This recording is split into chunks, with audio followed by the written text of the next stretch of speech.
Hi, this is Shona Foster from Northeast Georgia RESA, and here's another tech tip. Okay, so let's look at Notebook LM again. So if you just put in Notebook LM.google, that'll take you here. And if you click the button Try Notebook LM, that'll bring you to the front page. So I have a lot of notebooks that I have been practicing with and playing with. I showed some in the previous video. You can upload all sorts of things. Just to review, you can upload files from your computer. They can be PDF, text, audio files. You can upload things from your Google Drive, docs and slides.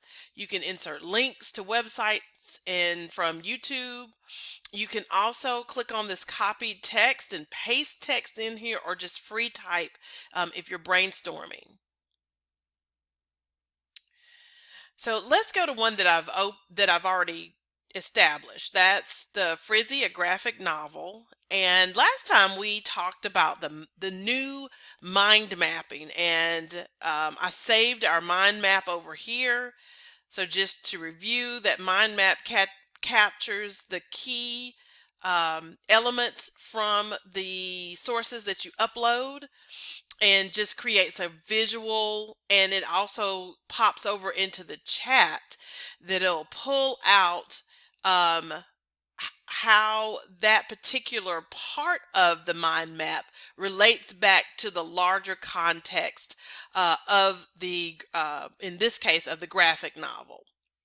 And I love that. So let's take a look at the podcast. So, from what I uploaded, which was just a short summary of the book, we've created a podcast over here on the side. It's about, let's shows you, it's about 6 minutes long. And so we're going to take a listen to a little bit of this, and then I'm going to show you a neat feature that you can use as a teacher in the classroom, especially our Georgia teachers with the new ELA standards and how we're going to emphasize and teach our students multimodal text. So no longer just text on paper, but text that will come in the form of audio, pictures, and different things like that. So let's take a listen to what the AI generated as a podcast on Frizzy, a graphic novel. All right, so today we're doing a deep dive into a graphic novel that's been getting a ton of buzz. It's called Frizzy, and it really dives into these ideas about self-acceptance and beauty standards, especially for young people. Yeah, and this book's not just popular, it's picked up some major awards too, like a Pura Belpré Award and an Eisner, Yeah. even hit the New York Times and indie bestseller lists. So clearly it's striking a chord with a lot of readers. When I first heard about Frizzy, I was instantly interested. I mean, the story follows this girl named Marlene who loves like books, hanging out with her Tia Ruby, her best friend Camilla, Hmm, all very relatable stuff. totally. I mean, who doesn't love a good book and good friends? Right. So when you click interactive mode, it's going to start all the way over, but I'm going to fast forward it to the where we are in about the 3 minute mark.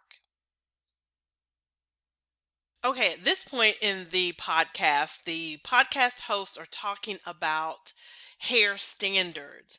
So I'm going to see if I can pop in and ask a question about how teachers can use this book as a tool teaching bigger concepts like self acceptance. All right, let's see.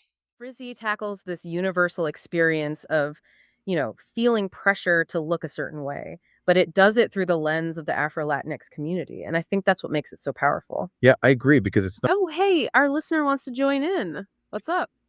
Hi, I'd like to know your opinions of how teachers can use this book to teach a bigger concept like self acceptance. That's a fantastic question. I think this book is just ripe for classroom discussions. Absolutely. Offers so many entry points into talking about self acceptance with young people. Okay, let's unpack this a bit. Right off the bat, the story centers on Marlene's personal journey of accepting her natural hair. And that immediately opens up a conversation about what influences how we see ourselves. Teachers could ask students, what are some things that make you feel good about yourselves? Or have you ever felt pressure to change something about how you look? You could even tie it into media literacy, discussing how magazines and social media often present very narrow ideas of beauty. Here's where it gets really interesting. The book also beautifully shows the power of positive role models, like Tia Ruby. Exactly. Teachers can facilitate discussions around who the students look up to and why. What qualities do those people have? And it's not just about appearance either. Marlene's journey is also about finding her voice and her confidence. That's a crucial point. Self acceptance isn't just about liking what you see in the mirror, it's about embracing your whole self, including your thoughts and feelings. So teachers could encourage students to think about times they felt proud of themselves for something they did or said, not just how they looked, This also connects to the idea of resilience. Marlene faces some tough moments, like when kids laugh at her hair. right? But she keeps going. Teachers can use that to talk about how to cope with challenges and build inner strength. And I think it's important to remember Paola, Marlene's mom. Her perspective, though it causes Marlene distress, comes from a place of wanting her daughter to succeed. That's a great point for classroom discussion. It brings in the complexities of family expectations and societal pressures. All right. Again, I think that this particular tool is just phenomenal. I love it.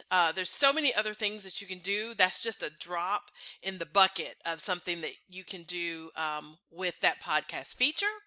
I hope you enjoyed that little snippet of how to use that. I hope it generates some other ideas of how you might be able to use that in your classroom. Keep in mind that this tool would be a teacher led tool. It's not something that you would put out for your students to use because right now the age on it is 18 and up. So just to put that little message in there, but I believe teachers can find ways to use this, especially our Georgia teachers, to help with our new multimodal text. Again, this is Shona Foster from Northeast Georgia RESA. I hope you've loved this tech tip. See you soon.